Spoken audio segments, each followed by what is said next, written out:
حضرت خالد بن فضل روایت کرتے ہیں کہ مجھ سے حدیث بیان کیا انس بن مالک نے، وہ فرماتے ہیں کہ نبی کریم صلی اللہ علیہ وسلم نے ارشاد فرمایا کہ جاؤ اللہ کے نام کے ساتھ،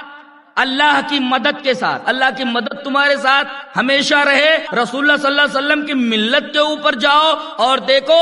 جنگی اصول و ضوابط کو اپنی نگاہ میں رکھو، جنگ میں کسی بوڑھے کو قتل نہ کرنا، کسی عورت کے اوپر ہاتھ مت اٹھانا، کسی بچے کو قتل مت کرنا، اور دیکھو غنیمت کے مال کے اندر خیانت نہ کرنا، اسے اکٹھا کرنا اور اصلاح کرتے رہنا، اچھے کام کرتے رہنا، بے شک اللہ اچھے کام کرنے والوں کو پسند کرتا ہے۔ یہ پوری حدیث پاک کا ترجمہ ہے۔ غور کیجئے،